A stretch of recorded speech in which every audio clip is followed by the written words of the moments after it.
This ministry content is brought to you by the partners of Terry Savelle Foy Ministries.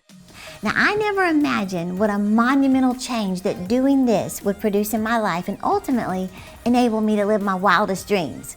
Every single thing, let me rephrase that, every single crazy, big, out of the realm of possibility dream that I put on the vision board began to happen right before my eyes. Hey, I'm Terry Savelle Foy, your cheerleader of dreams. I want to reveal to you the biggest and most common regret before people die. Now, this is based on a true documentation from a longtime hospice nurse who took care of elderly patients in the last 3 to 12 weeks of their lives. And I want to show you how you can avoid this now. So, Bronnie, the hospice nurse, she began noticing a common theme of great remorse among these precious people coming to the end of their lives. She said there was no mention of wishing for more Facebook followers or working longer hours at the office or even making $1 million. She said quite the opposite. In fact, most of Bronnie's time was spent just in silence, sitting at the bedside of these elderly patients, and she just began to journal their intimate conversations. She said she realized with each of her patients that her role as a caregiver was more about just listening to their dying epiphanies more than anything else. And it seemed like, she said, when they come to the end of their lives, they had more clarity of vision than they had in their early years. They just needed an ear to listen and someone to share their deepest sorrows with. But she said this all happened just as they were getting closer to dying. Now, here's what she heard over and over again, said in many different ways, but the same sentiments. I wish I'd had the courage to live a life true to myself, not the life others expected of me. Bronnie said this was the most common regret of all. She said when people realize that their life is almost over and they look back clearly on it, it's easy to see how many dreams have gone unfulfilled. She said most people had not honored even half of their dreams and had to die knowing that it was due to choices they made or didn't make. She said health brings a freedom that very few people realize until they no longer have it. Well, in the words of the late Miles Monroe, he said it like this. He said the richest place in the world, it's not the diamond mines of South Africa or the oil fields of the Middle East. He said the wealthiest place in the world is the graveyard. He said in the grave there's books never written, songs never sung, businesses never started, churches never planted. Don't go to the grave with your dream still in you. Well, years ago when I began to get serious about my life, my God-given assignment on earth, and you do have one, and living my dreams, I simply started writing the dreams and goals in my heart, and you've heard me talk about it, but making vision boards. Now, I wasn't even sure if what I was writing was even possible, if it was God's will for my life, but I just started giving myself permission to dream. Now, I never imagined what a monumental change that doing this would produce in my life and ultimately enable me to live my wildest dreams. Every single thing, let me rephrase that, every single crazy, big, out of the realm of possibility dream that I put on the vision board began to happen right before my eyes. It felt like once I actually took the time to get my thoughts out of my head and onto paper and then put pictures and images of those dreams, suddenly my life began to move in that direction. I like to say that making vision boards, it's like programming the GPS in your car, and now you've pinpointed your destination and you can start driving. But here's the thing when it comes to writing your dreams and making a vision board.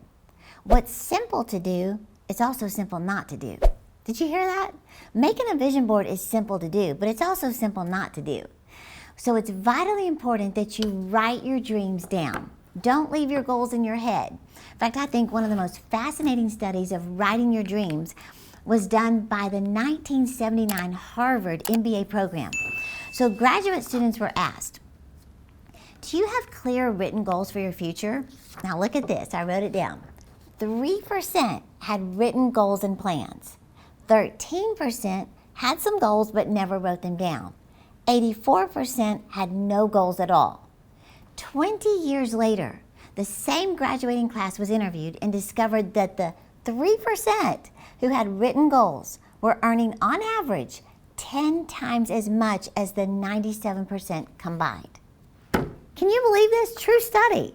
So writing your dreams and goals is obviously a clear key to success.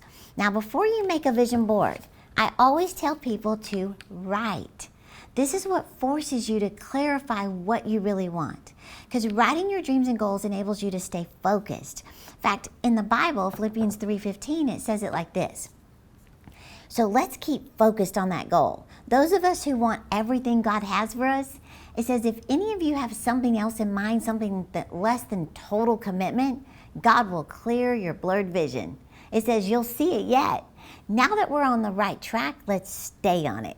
I love that, don't you? So I could tell you story after story of what total commitment to my dreams has produced. Everything from, I've got some samples right here. Everything from this. I put a photo of the map of the Netherlands, and I wrote on there that my books are translated in Dutch. I have no idea why. I speak French. I don't speak Dutch, but that was one of the dreams God put in my heart. I put a photo of my ideal wedding ring on my vision board. Rodney and I got married young, and he got me what he could afford as a broke college student. And seriously, I never wanted another ring because of the significance of the first ring. But as my faith began to grow and we approached 25 years together, I started letting myself dream. So I put that on the vision board.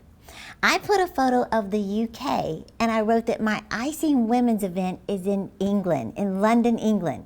Now that's expensive, to take a bunch of my team and a praise and worship band and rent a building in London and just pray that people show up. But I wrote it down anyway, and I looked at that vision every day. I put a vision of young girls, and I wrote that our ministry is impacting hurting women, providing finances to house them and provide workshops to help make their dreams bigger than their memories.